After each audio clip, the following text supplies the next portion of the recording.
సువార్త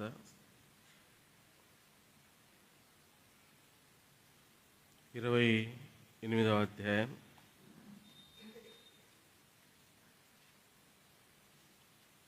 16వ వచనం నుంచి చదువుతాను. మత్తయి రాసిన సువార్త 28వ అధ్యాయం 16వ వచనం నుంచి. 11 మంది శిష్యులు యేసు తమకు నిర్ణయించిన గలిలయలోని కొండకు వెళ్ళిరి. వారు ఆయనను చూచి ఆయన మ్రొక్కిరి గాని కొందరు సందేహించిరి. అయితే యేసు వారి యొద్దకు వచ్చి, పరలోకమందును భూమి మీదను నాకు సర్వాధికారము ఇయ్యబడి ఉన్నది, కాబట్టి మీరు వెళ్ళి సమస్త జనులను శిష్యులనుగా చేయుడి. తండ్రి యొక్కయు కుమారుని యొక్కయు పరిశుద్ధాత్మ యొక్కయు నామములోనికి వారికి బాప్తిసమిచ్చుచు, నేను మీకు ఏ సంగతులను ఆజ్ఞాపించుతున్నో వాటన్నిటిని గైకొనవలనని వారికి బోధించుడి. ఇదిగో నేను యుగ సమాప్తి వరకు సదాకాలము మీతో కూడా ఉన్నానని వారితో చెప్పాను. లేఖన భాగములో ఉన్నటువంటి తాత్పర్యం యేసుప్రభువు వారు శిష్యులకి ఎప్పుడు చెప్తూ వచ్చినాడంటే, ఆయన పునరుత్థానుడై తిరిగి లేచిన తర్వాత శిష్యులతో చెప్తున్న మాటలు. లూకా రాసిన సువార్త 24వ అధ్యాయం. లూకా రాసిన సువార్త 24వ అధ్యాయం 49వ వచనం. లూకా రాసిన సువార్త 24వ అధ్యాయం 49వ వచనం.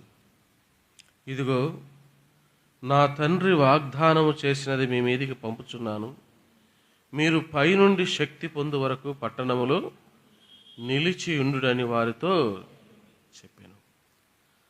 కాబట్టి రేపటి దినం మనం ఈస్టర్గా చెప్పుకుంటున్నాం. అంటే యేసు ప్రభు తిరిగి లేచిన దినం. ఇక్కడ యేసు ప్రభు వారు తిరిగి లేచిన తర్వాత శిష్యులతో చెప్తున్న మాట. ఎందుకు నేను ఈ మాటలు తీసుకొస్తున్నానంటే, పునరుత్థానుడు తర్వాత శిష్యుల యొక్క పరిస్థితి, పునరుత్థానం కాకముందు యేసు ప్రభు యొక్క శిష్యుల పరిస్థితి ఏ విధంగా ఉంది అని చెప్పడానికి. నిజంగా ఆది సంఘము అంటే మొట్టమొదటి సంఘము దేవుని కార్యాలు గంభీరంగా గొప్పగా చేయడానికి కారణం ఏంటి అనేది కొన్ని విషయాలు మనం చూద్దాం. కొంత సమయం పడచ్చేమో, ఆయన ఎక్కువ సమయం తీసుకోను, చూద్దాం.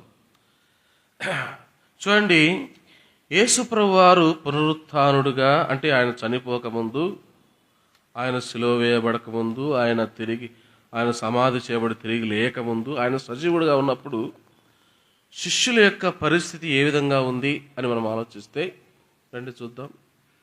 వారి ప్రార్థనా జీవితము యేసు ప్రభు తిరిగి లేవకముందు ఎలా ఉంది అని మనం ఆలోచిస్తే, మార్కు రాసిన సువార్త 9వ అధ్యాయం 28వ వచనం. మార్కు 9:28. ఆయన ఇంటిలోనికి వెళ్ళిన తర్వాత ఆయన శిష్యులు, మేమెందుకు ఆ దయ్యమును వెళ్ళగొట్టలేకపోతేమని ఏకాంతమున ఆయన అడిగిరి. అందుకు ఆయన, ప్రార్థన వలననే గాని మరి దేని వలనైనను ఈ విధమైనది వదిలిపోవుట అసాధ్యమని వారితో చెప్పాను. పుట్టినోట్లో ప్రార్థన అనే మాటకి ఏమనుంది? ఉపవాస ప్రార్థన. పోయినసారి కూడా నేను మీ దగ్గర ఉపవాస ప్రార్థనకు వాక్యం తీసుకున్నప్పుడు ఈ మాట ఒక సందర్భంలో మీకు చెప్తూ వచ్చాను. ఇప్పుడు నేను చెప్తున్న సందర్భం వేరే. ఇక్కడ యేసు ప్రభు వారు సజీవుడిగా ఉన్న సమయంలో, అంటే ఇక్కడ శిష్యుల పరిస్థితి మనకేం అర్థమవుతుందంటే, వీళ్ళలో సరైన ఉపవాస ప్రార్థన జీవితము లేదు. ఎప్పుడు? యేసు ప్రభు తిరిగి లేవకముందు ఆయన సజీవుడిగా ఉన్నప్పుడు యేసు ప్రభు యొక్క శిష్యులకి ఏ అనుభవం లేదంటే, ఉపవాస ప్రార్థనలు చేసే అనుభవం వారికి లేదు. లూకా రాసిన సువార్త 5వ అధ్యాయం 33వ వచనం. లూకా రాసిన సువార్త 5వ అధ్యాయం 33వ వచనం. వారు ఆయన చూచి, యోహాను శిష్యులు తరచుగా ఉపవాస ప్రార్థనలు చేయుదురు, అలాగే పరిసయ్యుల శిష్యులను చేయుదురు గాని నీ శిష్యులు తిని త్రాగుచున్నారే అని చెప్పిరి. ఏ శిష్యులు ఉపవాస ప్రార్థన చేస్తున్నారంట? ఎవరి శిష్యులు ఉపవాస ప్రార్థన చేయలే? ఎవరండి? యోహాను బాప్తిస్మం ఇచ్చి యోహాను శిష్యులు ఏం చేస్తున్నారంట? ఉపవాసం ఉంటున్నారు, ఉపవాస ప్రార్థనలు చేస్తున్నారు. తర్వాత ఇంకొకరెవరు? పరిసయ్యుల శిష్యులు కూడా, వీళ్ళు కూడా ఏం చేస్తున్నారంట? వీళ్ళు ఉపవాసం ఉంటున్నారు, ఉపవాస ప్రార్థనలు వీళ్ళు కూడా చేస్తున్నారు. అయితే ఎవరు చేయడం లేదంట? వీళ్ళ పని హ్యాపీగా ఉంది. ఏం చేస్తున్నారు వీళ్ళు? ఉపవాస ప్రార్థనలకు బదులుగా వీళ్ళు తినుచు త్రాగుచున్నారు. ఏ శిష్యులు? యేసు ప్రభు యొక్క శిష్యులు. చూడండి ఇంకో మాట, మత్తయి రాసిన సువార్త 26వ అధ్యాయం. మత్తయి రాసిన సువార్త 26వ అధ్యాయం 38వ వచనం. 26వ అధ్యాయం లేదా 36 నుంచి చదువుతాను. అంతటా యేసు వారితో కూడా గెత్సెమని అనబడిన చోటికి వచ్చి, నేను అక్కడికి వెళ్ళి ప్రార్థన చేసి వచ్చే వరకు మీరు ఇక్కడ కూర్చుండని శిష్యులతో చెప్పి, పేతురును జెబెదయి 2 కుమారులను వెంటబెట్టుకొని పోయి దుఃఖపడుటకును చింతాక్రాంతుడగుటకును మొదలుపెట్టెను. అప్పుడు యేసు, మరణమగునంతగా నా ప్రాణము బహు దుఃఖములో మునిగి ఉన్నది. మీరు ఇక్కడ నిలిచి నాతో కూడా మెలకువగా నుండని వారితో, ఎవరితో చెప్తున్నాడు మెలకువగా ఉండమని? ఎంతమంది శిష్యులతో? పేతురుతో, జెబెదయి కుమారులైన 2 కుమారులతో. అంతే కదా? వీళ్ళతో యేసు ప్రభువారు ఏం చెప్తున్నాడు? అయ్యా, నేను పోయి ప్రార్థన చేస్తాను, నాకు చాలా వేదనగా ఉంది, భరించలేని బాధ, తీవ్రమైన ఆ కన్నీళ్ళు నాకు తట్టుకోలేకపోతున్నాను, నాతో పాటు మీరు కూడా ఏం చేయండి? మెలకువగా ఉండి ప్రార్థన చేయండి అన్నాడు. ఈ సందర్భం అంతా మనకు తెలుసు కాబట్టి లేఖనాలను పోవడంలే. మొదటిసారి యేసు ప్రభు వచ్చినాడు. ఆయన ప్రార్థన చేసిన తర్వాత మొదటిసారి యేసు ప్రభు వచ్చినాడు. వచ్చిన తర్వాత శిష్యులు ఏం చేస్తున్నారు? శిష్యులు ప్రార్థన చేస్తారు, నిద్రపోతున్నారా? ఏం చేస్తున్నారు? పోనీ ఫస్ట్ టైం. రెండోసారి పోయినాడు యేసు ప్రభు, అదే మాటలు చెప్తున్నాడు, ప్రార్థన చేసినాడు, మళ్ళా వచ్చినాడు. ఏం చేస్తున్నారు శిష్యులు? నిద్రపోతున్నారు. అంటే దీన్ని ఎందుకు చెప్తున్నా అంటే, పునరుత్థానుడు యేసు ప్రభు కాకముందు, ఆయన సజీవుడుగా ఉన్న సమయంలో శిష్యులకి ఏ అనుభవం ఎక్కువగా లేదు? ప్రార్థన అనుభవం వారికి ఎక్కువగా లేదు.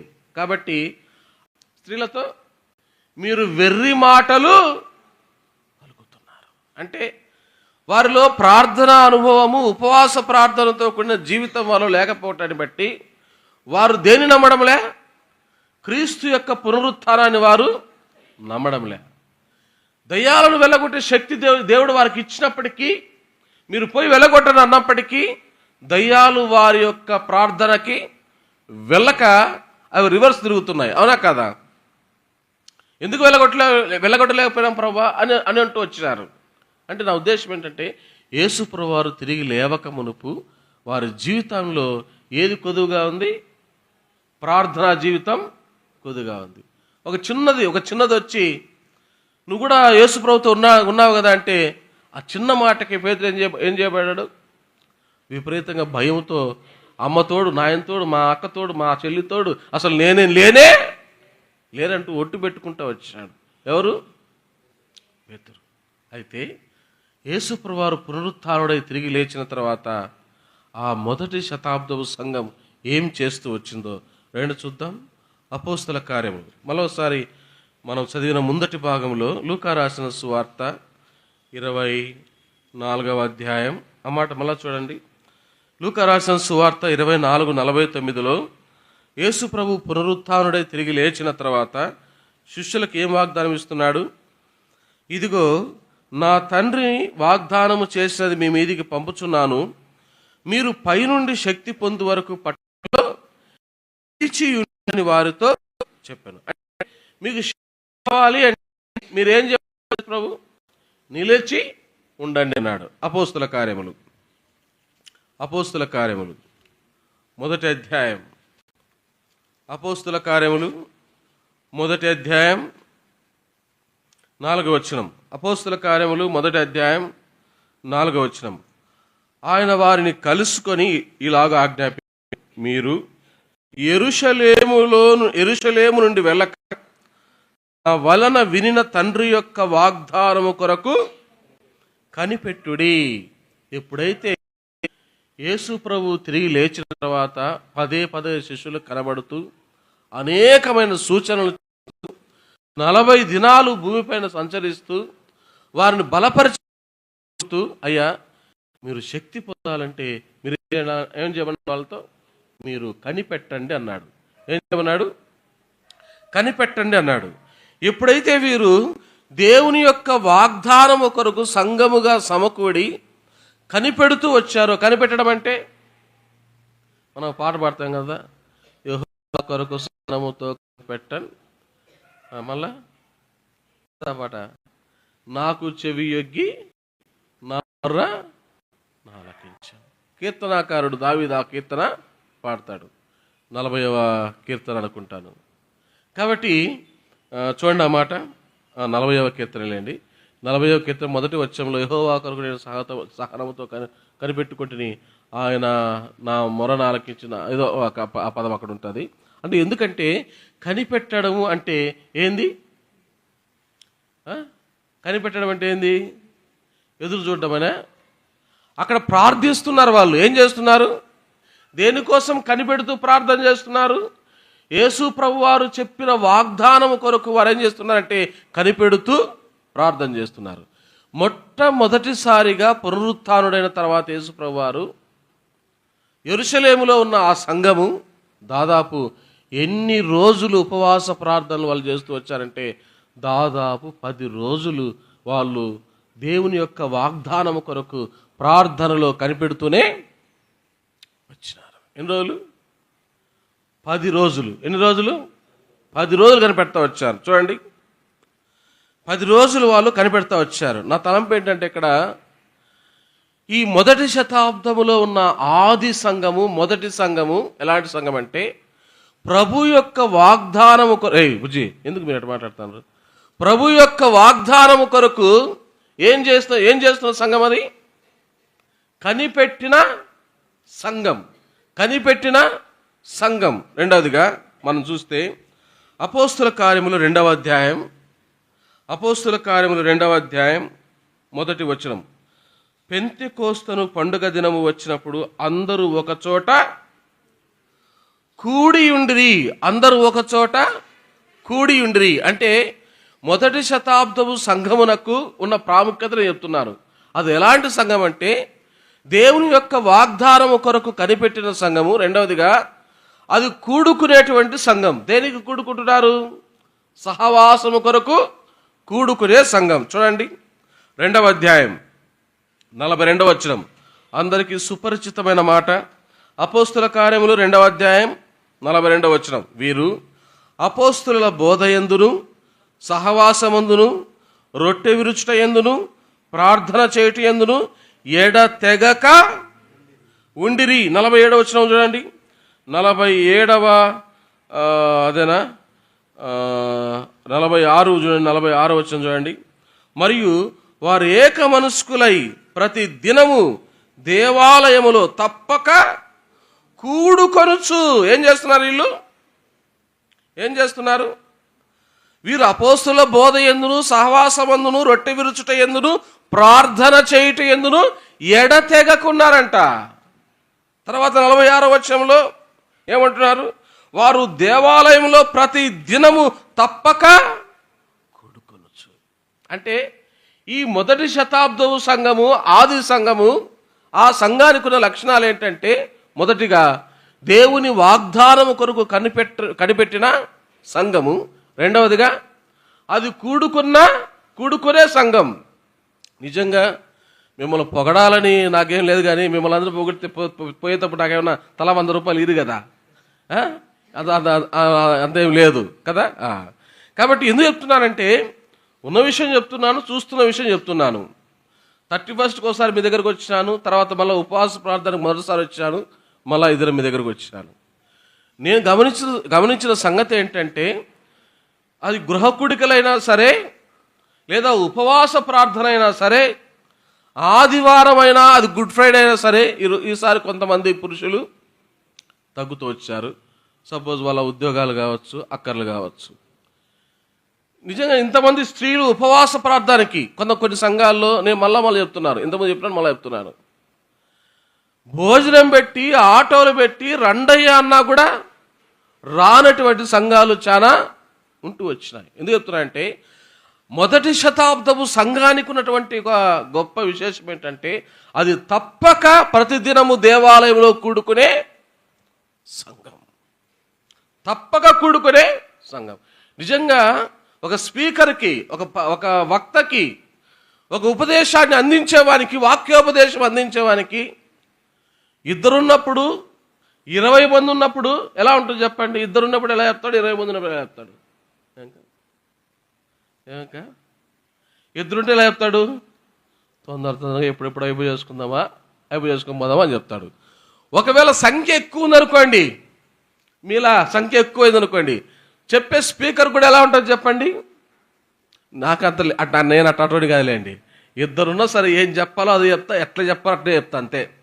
దాంట్లో తేడా ఏముండదు. కొంతమంది ఏం చేస్తారు, కొంతమంది వచ్చానికి ఇంతమందినా లేరు, జనాలు లేరు, రాలేదా, చెప్పబుద్ధి కాలేదబ్బా అని ఏదో ఒకటి చెప్పేసి పోతారు. అవునా కదా చెప్పండి. ఎందుకంటే ఒక్కోసారి సంఘముగా ఎక్కువగా కూడుకున్నప్పుడు కూడా చెప్పే స్పీకర్ కూడా ఎలా ఉంటుందంటే, ఇంకా అదన సమాచారం ఇవ్వాలని, చక్కగా చెప్పాలని స్పీకర్కి కూడా ఉత్సాహము ఉంటుంది. కాబట్టి ఆ సంఘానికి ఉన్నటువంటి రెండవ లక్షణం ఏంటంటే, అది కనిపెట్టే సంఘము, తప్పక దేవాలయంలో ప్రతిదినము కూడుకునేటువంటి సంఘము, కూడుకునే సంఘం. మూడవదిగా అతి ప్రాముఖ్యమైన అంశంలోకి మనం పోతున్నాము. ఆ సంఘానికి ఉన్నటువంటి మరొక లక్షణం ఏంటంటే, మూడవ లక్షణం అపోస్తల కార్యములు 1వ అధ్యాయం 14వ వచనం. అపోస్తల కార్యములు 1వ అధ్యాయం 14వ వచనం. వీరందరూ, వీరితో కూడా కొందరు స్త్రీలను, యేసు తల్లి అయిన మరియయు ఆయన సహోదరులను ఏక మనస్సుతో ఎడతెగక ఎలా ప్రార్థన చేస్తున్నారంట? అందులో ఎవరెవరున్నారు? చూడండి ఎవరెవరున్నారు అక్కడ. 13వ వచనం. వారు పట్టణములో ప్రవేశించి తాము బస చేయుచుండిన మేడగదిలోనికి ఎక్కిపోయి, వారెవరనగా పేతురు, యోహాను, యాకోబు, అంద్రెయ, ఫిలిప్పు, తోమా, బర్తిలోమయి, మత్తయి, అల్ఫయి కుమారుడగు యాకోబు, జలోతే అనబడిన సీమోను, యాకోబు కుమారుడగు యూదాను వారు. వీరందరూ, వీరితో కూడా కొందరు స్త్రీలను, యేసు తల్లి అయిన మరియయు ఆయన సహోదరులను ఏక మనస్సుతో ఎడతెగక ఏం చేస్తున్నారంట?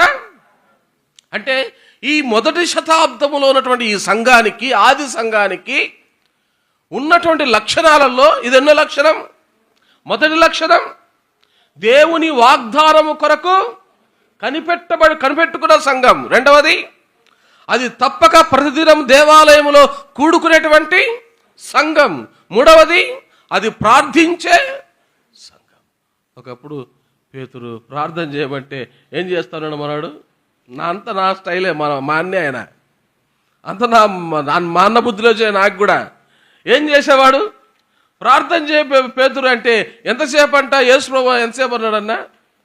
ఒక రోజు అన్నాడా? పోనీ మీ మాదిరి అన్నం పెట్టకుండా, ఏం టిఫిన్లు పెట్టకుండా అర్ధపూట ప్రార్థన చేద్దామన్నాడా? ఏమండి, ఎంతసేపు అన్నాడు యేసు ప్రభు? ఏం చెప్పలేమక్క, ఇష్టం లేదు మీకు. ఎంతసేపు అన్నాడు? పేతురు దగ్గరికి వచ్చి యేసు ప్రభు వారు, పేతురు ఎంతసేపు ప్రార్థన చేయలేకపోయినా అని నేను చెప్పండి. ఎంతసేపు? ఒక్క గడి అయినా నాతో పాటు మీరు మేల్కొని ఉండలేరా? అటువంటి వాళ్ళు ఇప్పుడు ఏం చేస్తున్నారంట? ఎడతెగక ప్రార్థన చేస్తున్నారు, ఎడతెగక ప్రార్థన చేస్తున్నారు. చూడండి, రెండవ అధ్యాయం అపోస్తుల కార్యములు, లేకపోతే 3వ అధ్యాయం 1వ వచనం చూడండి. అపోస్తుల కార్యములు 3వ అధ్యాయం 1వ వచనం. పగలు 3 గంటలకు ప్రార్థనా కాలమున పేతురును యోహానును దేవాలయమునకు ఎన్ని గంటలకంట? ఇప్పుడు పగలు 3 గంటలంటే సోమరిపోతులకి అంటే కాదులేండి, అట్లనే నేనే ఫస్ట్ లిస్ట్లో ఉంటాను. అంటే కొంత తిన్న తర్వాత ఎండ పొద్దున ఎవరమైనా ఏం చేయాలనిపిస్తుంది చెప్పండి? కొద్దిసేపు అలా పవలించేసి రెస్ట్ తీసుకొని ఏం పని చేసి ఉండం అయినా ఏం తీసుకుంటాం? ఇప్పుడు నేనే ఉన్నా అనుకోండి, డానియల్ అని ఉన్నారు అన్న కొంచెం రెస్ట్ తీసుకుంటారు. నాకు అనిపిస్తుంది ఏమి పని చేసినా గడపాలు తీసుకొని అనిపిస్తుంది ఒకసారి. అది ధర్మం. వచ్చిన గెస్టులకి చెప్పడం ధర్మం. వచ్చిన వాడే ఏం చేసుకోవాలి? మనుషులు ఏమంతా నేను పని చేసినప్పుడు కొంచెం ప్రార్థన చేసుకుంటే పోదు అని అనుకుంటే మంచిదే. పేతురు పగటి కాలంలో ఎన్ని గంటలకు ప్రార్థన పోతున్నాడంట? ఒకప్పుడు ఏం చేశాడు? ప్రార్థన జీవితం లేనోళ్ళు ఇప్పుడు పగలు 3 గంటలకు ఏం చేస్తున్నారంట? ప్రార్థనకు పోతున్నారు. ఇంకొక విశేషం ఏదో తెలుసా అండి? రండి చూద్దాం. ఈ పేతురు ఎలాంటి ప్రార్థన చేస్తూ వచ్చాయంటే అపోస్తుల కార్యములు 10వ అధ్యాయం.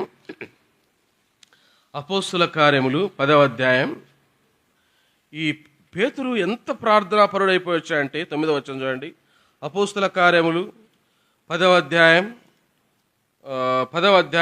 9వ వచనం. మరునాడు వారు ప్రయాణమైపోయి పట్టణమునకు సమీపించినప్పుడు పగలు ఇంచుమించు 12 గంటలకు పేతురు ప్రార్థన చేయుటకు మిద్దె మీదికెక్కెను. అతడు మిక్కిలి ఆకలిగొని భోజనము. ఎన్ని గంటలకు పోయారంట ప్రార్థనకి పేతురు? 12 గంటలకి. 12 గంటలకు అతను ప్రార్థన చేస్తాంటే అతనికి ఏమనిపించిందంట? మిక్కిలి ఆకలిగొని. అంటే ఎంతసేపు తను ప్రార్థన చేసి ఉంటాడు, ఎంతగా దేవునితో తను సంబంధం కలిగి ఉన్నాడు. ఆకలి అయ్యేంత వరకు కూడా అక్కడేం రాయబడింది? అతడు మిక్కిలి ఆకలిగొని భోజనము చేయగోరెను. అంటే తను ప్రార్థిస్తున్నప్పుడు తన ఆకలి కూడా తనకి తెలియకుండా ప్రార్థన చేస్తున్నాడు. లాస్ట్కు తట్టుకోలేక ఆకలి ఎక్కువైపోయిన తర్వాత ఏమనుకుంటున్నట్టు మనసులో, ఇక ఈ పూటకి ఇది చాలు, పోయి భోజనం చేద్దామని మనసులో అనుకుంటున్నాడు. ఎవరు? పేతురు. నేను ఎందుకు ఈ మాటలు చెప్తున్నానంటే, యేసు ప్రభు వారు పునరుత్థానుడు కాకముందు అదే యేసు ప్రభుతో ఉన్నటువంటి శిష్యుల జీవితాల్లో ఏ అనుభవం లేదు? ప్రార్థన అంటే నిద్రపోతున్నారు. ఆ శాస్త్రులు పరిసయ్యులు వచ్చి ఎగతాళి చేస్తున్నారు. అయ్యా, యోహాను శిష్యులు ఉపవాస ప్రార్థనలు చేస్తారు, పరిసయ్యులకు శిష్యులు ఉపవాస ప్రార్థనలు చేస్తున్నారు, నీతో ఉండే శిష్యులు ఏందయ్యా ఎప్పుడు ఏం చేస్తున్నారు? వాళ్ళు తింటున్నారు. వీళ్ళకి ఉపవాస ప్రార్థన తెలుదా చేసేది? ప్రపంచంలో మొట్టమొదటిసారిగా ఉపవాస ప్రార్థన అనేది యూదుల నుండే వచ్చిందండి. ఎవరికాడి నుంచి? యూదుల నుండే పుట్టింది ఉపవాస ప్రార్థన. కాబట్టి వారు అంటున్నారు, వాళ్ళు తెలుదాయా మీ శిష్యులకి? ఒకప్పుడు అలా ఉన్నవాళ్ళు ఎప్పుడైతే యేసు ప్రభు పునరుత్థానుడై వాళ్ళకు అగుపడుతూ అనేక అద్భుత కార్యాలు సూచక్రియలు వాళ్ళకు చూపిస్తూ వచ్చాడో వారి జీవితం మారిపోయింది, వారి ప్రార్థనా జీవితం మారిపోయింది, వారి సంఘ జీవితం మారిపోతూ వచ్చింది. ఏం చేస్తున్నారు శిష్యులు? ఆకలి లేదు. అపోస్తుల కార్యములు 1వ అధ్యాయంలో వారు మేడగది ఎక్కిపోయిన తర్వాత అక్కడ వాళ్ళు ఎడతెగక ప్రార్థన చేసిన దినాలు ఎన్ని దినాలు చెప్పినా కదండి ఇప్పుడు మీకు? 10 దినాలండి. ఎన్ని దినాలు? 10 దినాలు. ఏమి ప్రార్థనా జీవితం వారిది? రెండు చూద్దాం ఇంకా కొన్ని మాటలు. 4వ అధ్యాయం అపోస్తుల కార్యములు 4వ అధ్యాయం 31వ వచనం. అపోస్తుల కార్యములు 4వ అధ్యాయం 31వ వచనం. వారు ప్రార్థన చేయగానే వారు కూడి ఉన్న చోటు ఏంటంట? వారు ప్రార్థన వాళ్ళ ప్రార్థనకి ఎంత శక్తి వచ్చింది? వారు ప్రార్థన చేస్తుంటే ఏం కంపించిందంట? ప్రార్థన చేస్తుంటే భూమి కంపించిందంట. ఒక్కోసారి మన ప్రక్కన ఉన్న సహోదరులు, మన ప్రక్కన ఉన్న సహోదరీలు కన్నీళ్లతో ప్రార్థన చేస్తుంటే, లేదా హృదయపూర్వకంగా తమ దేవుని ఆరాధన చేస్తుంటే, ఆ ఆరాధన ప్రార్థన పక్కనున్న వాళ్ళని కూడా ఏం చేస్తుంది? వారి హృదయాలను కూడా ఏం చేస్తుంది? కదిలిస్తుంది. ఏం చేస్తుంది? కదిలిస్తుంది. ప్రార్థన హృదయాలను కదిలిస్తుంది. ప్రార్థన ప్రకృతిని కంపింప చేస్తుంది. అవునా కదా? సింపుల్గా ఒక మాట చెప్తా. అదే అపోస్తల కార్యంలో సంఘము అత్యాసక్తితో ప్రార్థన చేస్తున్నప్పుడు, ఏ అధ్యాయం? రండి, 12వ అధ్యాయం. అపోస్తల కార్యములు 12వ అధ్యాయం 5వ వచనం. పేతురు చెరసాలలో ఉంచబడెను, సంఘమైతే అతని కొరకు అత్యాసక్తితో దేవునికి ప్రార్థన. ఎలాంటి సంఘం? దేవుని వాగ్దానము కొరకు కనిపెడుతున్న సంఘం. తప్పకుండా ప్రతిదినము దేవాలయంలో కూడుకునే సంఘం. ఎలాంటి సంఘం ఇది? అత్యాసక్తితో ఎడతెగక ప్రార్థన చేసే సంఘం. అవును బ్రదర్, మొదటి శతాబ్దంలో ఆ సంఘం చేసింది. ఇప్పుడు ఎందుకు చెప్తున్నావు? ఎందుకు చెప్తున్నాను? కూడుకుంటే, కనిపెడితే, ప్రార్థన చేస్తే ఆ సంఘము ద్వారా ఎలాంటి క్రియలు జరుగుతాయో చెప్పడానికి ఈ విషయాలు చెప్తున్నా. ఏం చేస్తుందంటే సంఘం 12వ అధ్యాయంలో అత్యాసక్తితో ప్రార్థన చేస్తే, కుటుంబంలో మేరక్క, ఎవరు మేరక్కనా? ఏమక్క తెలుసు మీకే? అదే అధ్యాయంలో ఉంది కదా మేరక్క. లేదు, మార్కు తల్లి పేరేం పేరు? ఏది మీరు అటు చూస్తాను కొడితేట్టు చూడండి, ఉందో లేదో కరెక్ట్గా చూద్దాం. 12వ వచనం చూడండి. అపోస్తల కార్యములు 12:12. ఇట్లు ఆలోచించుకుని అతడు మార్కు అను మారు పేరు గల యోహాను తల్లి అయినా మేరక్కనా? మేరీ మరి ఇద్దరు ఒకటే కదా? సరే, ఓకే. మరియా ఎవరంటే ఈమె? మరియ ఇంటికి వచ్చిన అక్కడ అనేకులు కూడి ఏం చేస్తున్నారంట? ఎప్పుడైతే ప్రార్థన చేస్తున్నారో, అక్కడ 4వ అధ్యాయంలో ప్రార్థన చేస్తే ఏమి కంపించింది?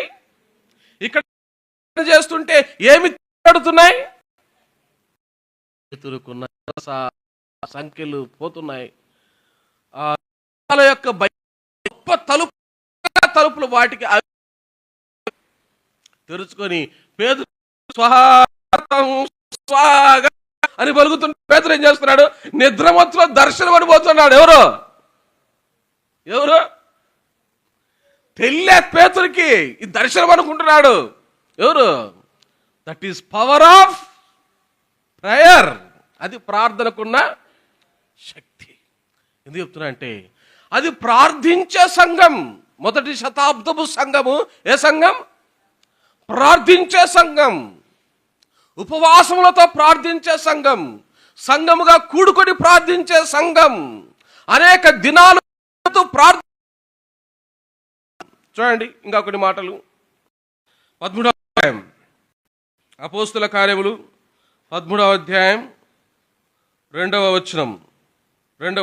వారు ప్రభువును సేవించుచు ఉపవాసము చేయుచుండగా పరిశుద్ధాత్మ, నేను బర్నబాను సౌలును పిలిచిన పని కొరకు వారిని నాకు ప్రత్యేక పరుచుడని వారితో చెప్పెను.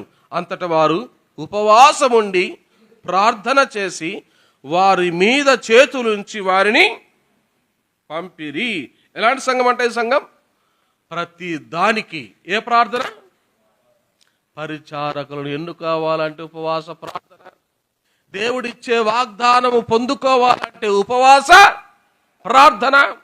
దేవుని వాక్యాన్ని బహుబలముగా ప్రకటించాలంటే ఉపవాస ప్రార్థన. భక్తులు చెరసాలలో ఉంటే ఆ చెరసాల తలుపులు తెరుచుకోవాలని వారు చేస్తున్న ప్రార్థన ఉపవాస ప్రార్థన. ఆ శక్తితో కూడిన ప్రార్థన, ఏక మనసుతో చేస్తున్న ప్రార్థన. చూడండి ఇంకో మాట, 14వ అధ్యాయం అపోస్తుల కార్యములు 14వ అధ్యాయం 23వ వచనం. అపోస్తుల కార్యములు 14:23. ప్రతి సంఘములో వారికి పెద్దలను ఏర్పరచి ఉపవాసముండి ప్రార్థన చేసి వారు నమ్మిన ప్రభువుకు వారిని ప్రతి దానికి, ప్రతి పనికి, ప్రతి పరిచర్యకి వాళ్ళు చేస్తున్న ప్రార్థన ఏ ప్రార్థన అంట? కనిపెట్టిన సంఘం, కూడుకునే సంఘం, ప్రార్థనలో పాలు పొందే సంఘం. నిజంగా నేను మిమ్మల్ని పొగడ్డం లేదు కాండి, నాకు అంత ఇది లేదు, ముఖస్థుతి చేసే అంత వానేదినేం కాదు. మీలాగంటే ఒక సంఘం నాకు దొరికిందనుకో, దొరకడం అంటే నేను ఎవరిని రండి అంటే కొన్ని చోట్ల రానే రారు. ముఖ్యంగా నేనున్న దగ్గర కూడా, నేనున్న కాడ కూడా బో పెడతాం తల్లి, ఆటో ఛార్జీలు పెడతాం తల్లి, రమ్మన్నా కూడా అబ్బే రారండి. మిమ్మల్ని చూసి చాలా సంతోషం వేస్తాం. ఒక గృహకూడి చూసిన, ఒక ఫ్రైడే చూసిన, ఒక 30 చూసిన, ఈ విషయంలో కూడుకునే సంఘం. వెనుకని చేయొద్దండి, ఇది మళ్ళీ అట్లా చెప్పినా అని వెనుకని చేయొద్దండి. కాబట్టి ఏ సంఘం అయితే కూడుకుంటుందో, ఏ సంఘం అయితే కనిపెడుతుందో, ఏ సంఘం అయితే ఉపవాస ప్రార్థనతో ప్రార్థన చేస్తుందో ఆ సంఘానికి దేవుడు ఏమిస్తాడు రండి చూద్దాం. అపోస్తుల కార్యములు 2వ అధ్యాయం 1వ వచనం. అలాంటి సంఘము ఎలాంటి పరిచర్య చేయగలదు అంటే రండి చూద్దాం. అపోస్తుల కార్యములు 2వ అధ్యాయం 1వ వచనం.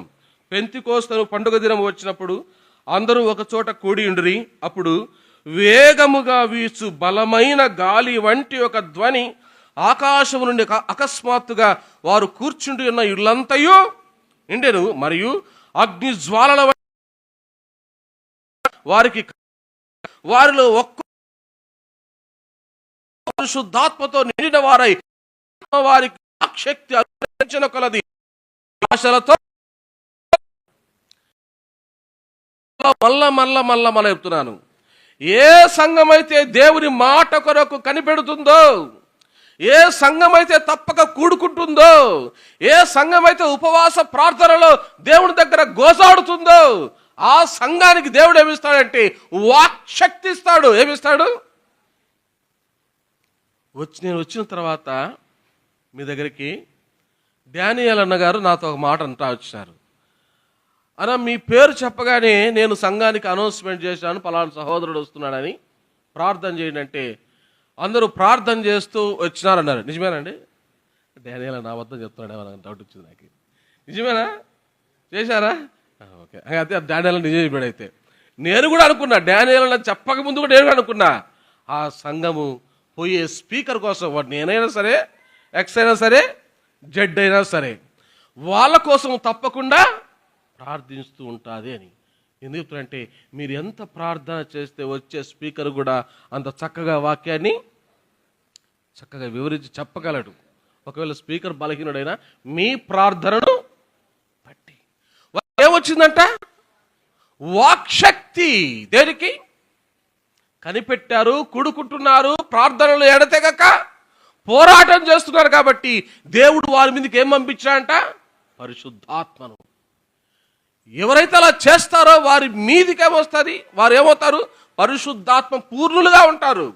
ఆ పరిశుద్ధాత్మ పూర్ణులుగా వాళ్ళు ఎవరైతే ఉంటారో వారు దేవుని వాక్యమును ఎలా ప్రకటిస్తారంటే వాక్చాతుర్యంతో కాదు. కొంతమంది వస్తారు పెట్టకథలు చెప్పిపోతారు. ఏ కథలు? ఆ కథ ఈ కథ చెప్పేసి నవ్విచ్చేసి, కొంతమందికి నవ్విచ్చే బోధకులు అంటే బాగా సంతోషం. కథలు చెప్పేసి ఆ మాట ఈ మాట చెప్పేసి కాలం వెలబుచ్చిపోతారు. వాక్చాతుర్యం కాదు, ఏదంట? వాక్శక్తి. అక్కడ ఉండే వాళ్ళంతా ఆశ్చర్యపోతున్నారు. ఇదేంద్ర స్వామి. ప్రవీణ్ పగడాల అన్నగారు మధ్యప్రదేశ్ ఇండోర్ ప్రాంతం పోయినప్పుడు దేవుడు అతనితో, అయ్యా నువ్వు మధ్యప్రదేశ్ అక్కడ పరిచయం చేయాలంటే హిందీ రాదు, మనోడు తెలుగోడు, ఎలా ప్రభు అని వచ్చి మాటలు మాట్లాడుతుంటే ఒక నెల ఏ భాష మాట్లాడాడు కాదు. ఎవరు అనుకున్నారంట? ఒక ఉర్దూ, ఒక తెలుగు, సంస్కృత ఆ లోకాలైనా ఎంత ఎంత అనర్గలుగుతున్నాడంటే, అనర్గలంగా మాట్లాడక కరెక్ట్ ఉండొచ్చు. ఆ జాతుల దగ్గరికి పోయి వాళ్ళకు కూడా ఏం చేస్తున్నాడు ఆయన? ఎందుకు చెప్తున్నా అంటే, ఒక వ్యక్తి అంతగా వాడబడాలి అంటే ఆ వ్యక్తిలో ఎవరుండాలా? పరిశుద్ధాత్మ శక్తి. ఒక వ్యక్తి పరిశుద్ధాత్మ శక్తితో నడిపించబడాలన్నా, వాక్యం చెప్పాలన్నా ఆ వ్యక్తి ఎలా ఉండాలా? దేవుని దగ్గర కనిపెట్టేవాడుగా ఉండాలా? దేవునితో అనుదినము సహవాసంలో ఉండే వ్యక్తిగా ఉండాలా? ఆ వ్యక్తి ప్రతిదినం దేవుని దగ్గర ప్రార్థన చేసే వ్యక్తిగా ఉండాలా? అలాంటి వ్యక్తులను దేవుడు దేనితో నింపుతాడంట? వాక్శక్తితో. చూడండి ఇంకో మాట, మూడవ అధ్యాయం లేదా క్షమించండి 4వ అధ్యాయం 23వ వచనం. 4వ అధ్యాయము 23వ వచనం. వారు విడుదల నుండి తమ స్వజనుల యొద్దకు వచ్చి ప్రధాన యాజకులను పెద్దలను తమతో చెప్పిన మాటలన్నిటినీ వారికి తెలిపి, వారు విని ఏక మనసుతో దేవునికి బిగ్గరగా ఏం చేస్తున్నారు? వీళ్ళు విని దేవుని మొరపెట్టి ఆసానికి ఒక తేడా చెప్పమంటారా? పెందుకోసం ప్రార్థన చేస్తున్నారండి, పోనీ ఆరాధన చేస్తాను అనుకోండి, ఒకరు చేస్తుంటే ఇంతమంది ఉన్నాం కదా, బయట ఉన్నారు, ఇక్కడ ఉన్నారు, అందరు గట్టిగా పరిస్థితి నిద్రపోయేవాడు అవునా కదా? ఒక సహోదరుడు కానీ ఒక సహోదరుడు కానీ ప్రార్థన చేస్తున్నప్పుడు మీరంతా కలిసి బిగ్గరగా ఒక్కసారి ఆమెన్ అని అనుకోండి, ఎలా ఉంటుంది? ఎంత గంభీరంగా ఉంటుంది? అందరూ దాంతో ఏం చేసేటట్లు ఏకీభవించినట్టు కదా. పెంతెకోస్తు సంఘాలు మనం గమనిస్తే ఒకటి ప్రార్థన చేస్తాడు, ప్రభువా దింపు ఏంది దింపు ప్రభా పరిశుద్ధాత్మను రా ప్రభు అంటే పక్కన ఉండి అవును ప్రభు ఆమేన్ అని వాళ్ళు అంటారు. చూశారు కదా? నేను ఎందుకు ఆ మాట చెప్తున్నా అంటే, వారిలో ఒకరు ప్రార్థన చేస్తుంటే మిగతా వాళ్ళందరూ కూడా అవును ప్రభు ఆమేన్ రా అని చెప్పేసి పక్కన వాళ్ళు కూడా ఏం చేస్తారు? అతనితో ఏకీభవించి వాళ్ళు కూడా బిగ్గరగా. ఇక్కడ ఏం చేస్తున్నారంటే వీళ్ళు అపోస్తుల కార్యములు 4వ అధ్యాయంలో వారు విని ఏక మనసుతో దేవునికి ఇట్లు బిగ్గరగా మొరపెడుతున్నప్పుడు ఏం జరుగుతూ వచ్చింది? 27వ వచనం నుంచి, ఏవి జరగవలనని నీ హస్తమును నీ సంకల్పమును ముందు నిర్ణయించిన వాటినన్నిటినీ చేయుటకై నీవు అభిషేకించిన నీ పరిశుద్ధ సేవకుడైన యేసునకు విరోధముగా హేరోదును పొంతి పిలాతును అన్ని జనులతోనూ ఇశ్రాయేలు ప్రజలతోనూ ఈ పట్టణమందు నిజముగా కూడుకొనిరి. ప్రభువా, ఈ సమయమందు వారి బెదిరింపులు చూచి రోగులను స్వస్థపరచుటకును నీ పరిశుద్ధ సేవకుడైన యేసు నామము ద్వారా సూచక క్రియలను మహత్కార్యములను చేయుటకును నీ చెయ్యి చాచి ఉండగా నీ దాసులు బహు ధైర్యముగా నీ వాక్యమును బోధించినట్లు అనుగ్రహించుము. వారు ప్రార్థన చేయగానే వారు కూడి ఉన్న చోటు కంపించను. అప్పుడు వారందరూ పరిశుద్ధాత్మతో నిండిన వారై దేవుని వాక్యమును ధైర్యముగా. వారు పరిశుద్ధాత్మతో నిండి దేవుని వాక్యమును ధైర్యంగా బోధిస్తుంటే చుట్టుపక్కల ఉన్న వాళ్ళందరికీ హడల్. ఏమంటున్నారు వాళ్ళు? చూడండి ఏమంటున్నారు వాళ్ళు. 4వ అధ్యాయం 13వ వచనం. 4వ అధ్యాయం అపోస్తుల కార్యం 13వ వచనం. వారు పేతురు యోహానుల ధైర్యము చూచినప్పుడు వారు విద్య లేని ఏమండి, ఒక్కసారి మీరు కలగరండి, ఒక్కసారి మీరు యేసుప్రభు కాలానికి పోండి, టైం మిషన్ వేసుకొని. ఉందా మీ దగ్గర టైం మిషన్? ఒకసారి కళ్ళు మూసుకొని అలా పోయిరండి, అలా పేతును ఊహించుకోండి, అలా యోహాను ఊహించుకోండి. ఏముంటుందండి వాళ్ళ ఒంటి పైన? చేపలు పట్టే వాళ్ళు ఎలా ఉంటారండి? మురికి బట్టలతో మురికిగా పక్కన అట చూద్దామని అని వాసన చూసినా ఏ కంపు? చేపల కంపు. ఎవడు ఉండలేడు కంపు కొడుతూ. ఏమండి, విద్య లేని వాళ్ళు ఎలా ప్రకటిస్తున్నారంటే యేసు వాక్యాన్ని? వారు దేవుని వాక్యాన్ని ధైర్యంగా ప్రకటిస్తుంటే అక్కడున్న ప్రజలందరికీ ఏమనిపించిందంట? ఆశ్చర్యం. ఎలా ఇలాకొచ్చింది? నేను ఎందుకు ఈ మాటలు చెప్తున్నా అంటే, ఏ సంఘం అయితే దేవుని దగ్గర కనిపెడుతుందో దేవుని మాట కొరకు, ఏ సంఘమైతే ప్రతిదినం దేవాలయంలో కూడుకుంటుందో, ఏ సంఘమైతే ఉపవాస ప్రార్థనలో దేవుని దగ్గర అత్యధికంగా కనిపెడుతూ వస్తుందో, ఆ సంఘము దేవుని కొరకు గొప్ప కార్యములు చేస్తుంది. ఆ సంఘం దేవుని కొరకు గొప్ప కార్యాలు చేస్తుంది. ఇక్కడ వీళ్ళు వాక్యం చెబుతుంటే అనేకులకి ఏమవుతుంది? ఆశ్చర్యం. రండి, అదే అపోస్తుల కార్యములు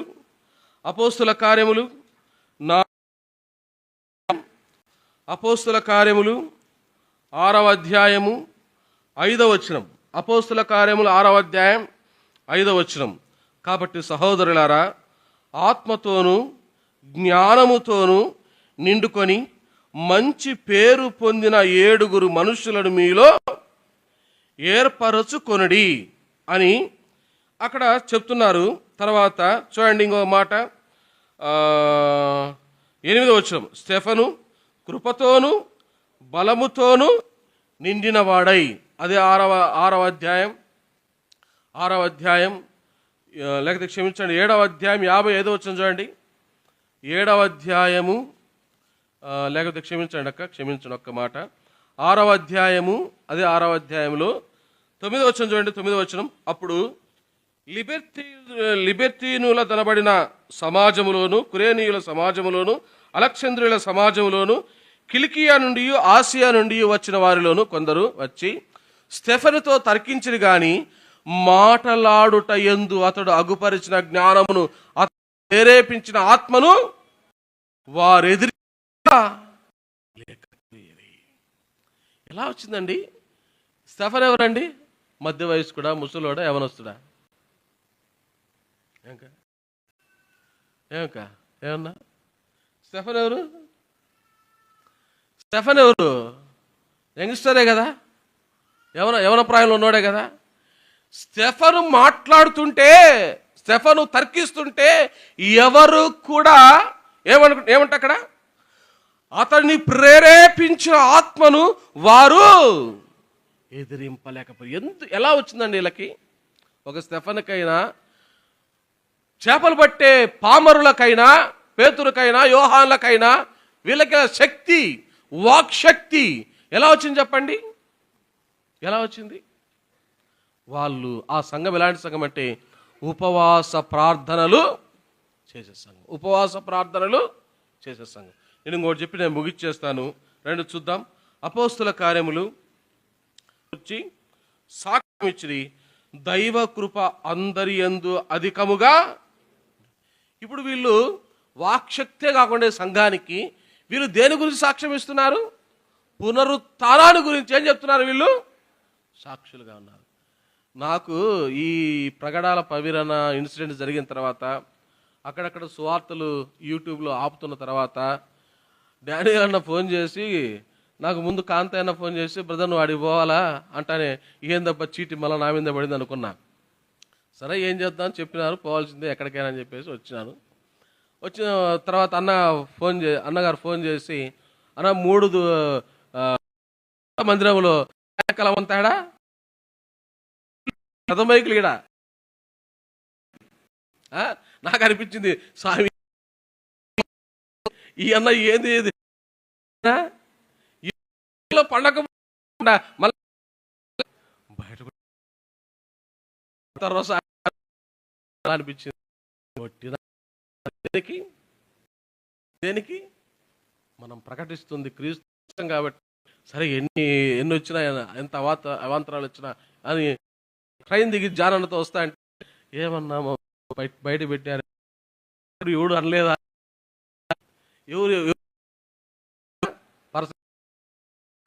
దానికి కొన్ని కారణాలు వచ్చాడు. ఎందుకు చెప్తున్నానంటే, వాళ్ళు పరిశుద్ధాత్మతో నిండిన వారై వారు ఎవరి గురించి సాక్ష్యం ఇస్తున్నారంట? పునరుత్థానుడైన క్రీస్తు గురించి. చాలా నేను ముగిచ్చేస్తున్నాను. ఎందుకు నేను ఈ మాటలు చెప్తున్నానంటే, ఒక సంఘము ఎప్పుడైతే దేవుని కొరకు కనిపెడుతుందో, ఒక సంఘం ఎప్పుడైతే ప్రతిదినం కూడుకుంటుందో, అది ఇంట్లో అయినా సరే గుడిలో అయినా సరే. నిన్న రాత్రి ఆడ కూడుకున్నాం, ఇంట్లో కూడుకున్నాం. ఈరోజు రాత్రి ఆడ కూడుకుంటాం. నిన్న పగల ఆడ కూడుకున్నాం, ఈరోజు పగల ఆడ కూడుకుంటున్నాం. నువ్వు ఇంట్లో గుడుకో, ఇక్కడ ఏడైనా గుడుకో, అది ఏంది? అది సహవాసమే. తర్వాత ఏ సంఘం అయితే ఉపవాస ప్రార్థన చేస్తుందో ఆ సంఘము ద్వారా దేవుడు ఏం చేస్తాడు? అద్భుతమైన కార్యాలు చేస్తాడు. కాబట్టి మొదటి శతాబ్దపు సంఘంలో ఆ సంఘం ఏం చేసింది? వాళ్ళు మాట్లాడుతుంటే ఎవరు కూడా ఏం చేయలేకపోతున్నారు? ఎదిరించలేకపోతున్నారు. భూకంపాలు వస్తున్నాయి. పౌలు శీలలు వస్తుంటే ఏమన్నారు? ఆనాటి ప్రజలు ఏమన్నారండి? పౌలుని చూసి శీలను చూసి ఏమన్నారు? వస్తున్నారు వాళ్ళు ఎలాంటి వాళ్ళు అంటే భూలోకమును తలక్రిందులు చేయువారు. ఎవరు వాళ్ళు? భూలోకమును క్రిందులు చేసేవారు. కాబట్టి ఎప్పుడు ఒక సంఘానికి అలాంటి ఆధిక్యత ఒక సంఘానికి ఎప్పుడు వస్తుందంటే అది ప్రార్థనలో కనిపెట్టినప్పుడు, పరిశుద్ధాత్మగా మనం అయినప్పుడు, దేవుని కొరకు విరివిగా గొప్ప కార్యాలు చేసే సంఘముగా ఉంటుంది. కాబట్టి ఉపవాస ప్రార్థనలు మనం పాల్పొందుటకు సహాయం చేయాలి.